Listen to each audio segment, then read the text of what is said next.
because our model, the Trampery's model, is based around multiple growth stages. We want some businesses that are just starting out, but we want businesses that are already established their teams, are going into a growth stage. Like we were delighted to provide space for Citymapper earlier this year. They were going through a period of phenomenal growth, but just the expertise that they have means that in a mixed community alongside much smaller businesses, there's more opportunity to learn. So essentially, we need the most neutral model possible in order to be attractive to that wide range of businesses.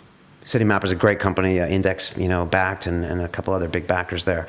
Yeah, it's impressive. Everybody raves about that app. So you really think about what these different companies are bringing to your overall ecosystem when you bring them in. One of the things that really attracted me to having you on is your relationship with Publicis, and they have this drugstore piece. Obviously, Publicis is a huge global company when it comes to advertising. And I was just wondering if you could explain your partnership with them. I know you said that they had a big closing day with a Cadillac account or something recently, which is a big move because they are a very traditional company, and there's nothing traditional about your space and being in Old Street, right?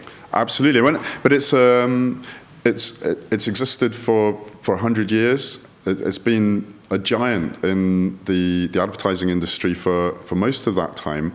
But I think what's interesting about Publicis is how focused on innovation it is at a very senior level. So both Arthur Sardoun, the chief executive of Publicis Worldwide, and Maurice Lévy, the chief executive of Groupe Publicis, have been involved in the decision to form the relationship with the Trampery and to create the drugstore proposition. They've both been to visit here, and I suppose also Dylan Williams, who they engaged, and who's a stalwart of the tech city, the Shoreditch technology community, engaging him as a chief strategy officer and chief innovation officer.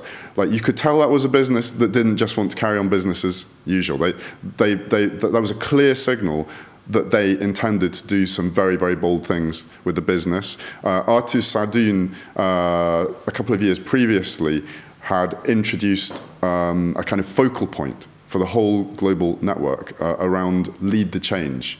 And again, it was clear that wasn't just words, that they actually wanted to do it. And so very quickly, after I'd started speaking to Arthur and Dylan, it was clear that they were ready to rethink their core strengths in the kind of strategic relationship that they've got with industry-leading companies around the world, about what new kinds of value they could provide, alongside the established advertising and communications related services.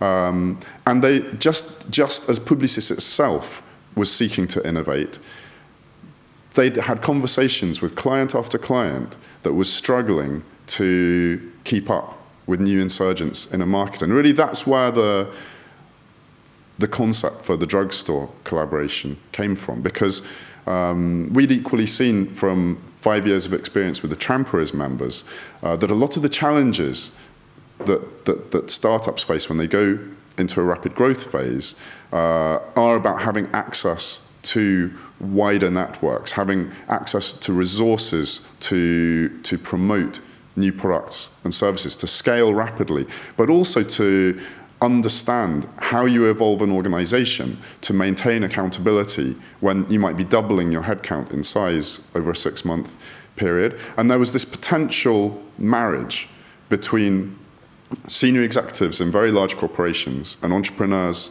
with fast growth businesses that crucially required an intermediary to provide a kind of safe hand-holding zone to connect those and to bring those separate worlds together. And so nobody's done this at scale yet. There have been all kinds of experiments, as you know, bringing together corporates and startups. Yeah, and I'm very skeptical. Okay, and there's because I've been, every other week there's another accelerator, there's another incubator, there's another huge corporate coming in. I can't tell if they really care, if they just want the ideas. The innovator's dilemma says they'll never get it. So I'm always curious when I hear about things like this, especially something like advertising. They are really very traditional industry. And I haven't heard of many of them dipping their toe on this side of the pond. I heard WPP has something going on, but I never hear big things about them really innovating when it comes to the tech space. So, is that a fair assessment? Yeah.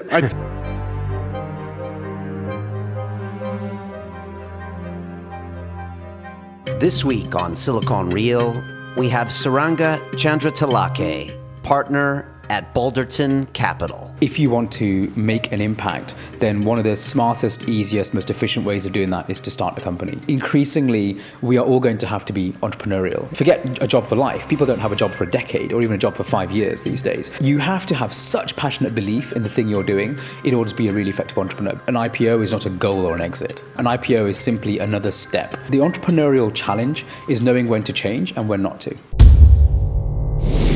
Silicon Reel presents Saranga Chandratalake, Balderton Capital. Seek to perfect your game at every level in every way.